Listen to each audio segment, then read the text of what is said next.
kabajamoota keessummoota keenya kabajamoota jaalatamoota hordoftoota keenya guyyaa har'aa kana waamicha keenya kabajanii kaabaa kibbaa bahaa dhiyaa osoo hin jedhin fageenya fi dhiheenya osoo hin jedhin waamicha keenya kabajuudhaan iddoo kanatti argamu keessaniif galanni keessan dachaadha galatoomaa isiniin jenna kabajamoota keessummoota keenya guyyaa har'aa kana anis har'aa kana argachuudhaan sagantaa bareedaa qophii bareedaa qophaa'e kana irratti dhaamsa fi ergaa koo dabarfachuudhaaf fuuldura keessan dhaabbadhee akkan ergaa kana dabarfadhu kan na taasise isinidha.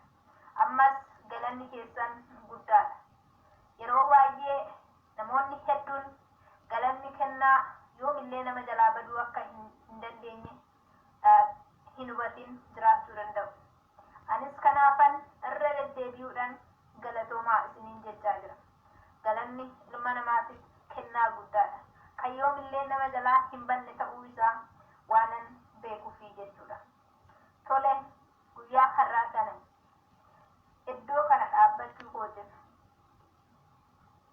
iddoo kana dhaabbadhee ergaa koo dabarfachuu kootiif ani akka dhuunfaa kootti baay'een gammada. Gochaa fi gargaarsi isin keessummoonni koo asitti argamtan naaf taasistanis baay'ee guddaadha. Oolmaa guddaa naaf ooltanis jechuudha. Tole keessummoota koo kanatti aansuudhaan immoo kanan ani guddaa tokkotti akka gaariitti galateeffachuu barbaadu miidiyaa hawaasaa keessaa yuutuubii isa jedhamudha.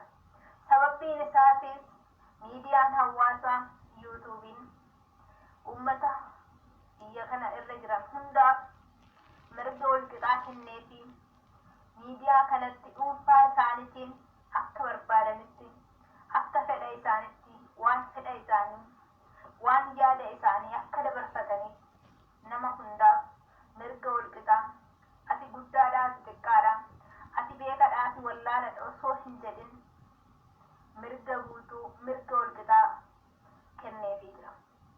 Anis akka nama tokkotti daangaa tokko malee yookiin dhowwaa tokko malee miidiyaa hawaasaa yuutuubii kana irratti guyyaa har'aa kana dhaamsa koo dabarfachuudhaaf asitti argamuu kootiif gammachuu natti dhaga'amee fi akkasumallee galatan yuutuubiidhaaf galchuu barbaadu kana jechuudha. Tole kabajamoota keessummoota keenya guyyaa har'aa kana ajandaan marii keenyaa maal akka ta'e hundi keessaniyyuu ni beektu.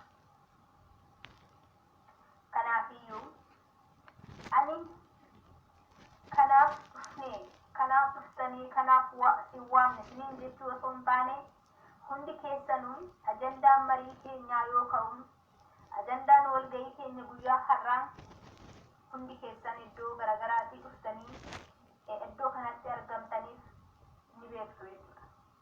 Hin beektan yoo ta'e immoo anis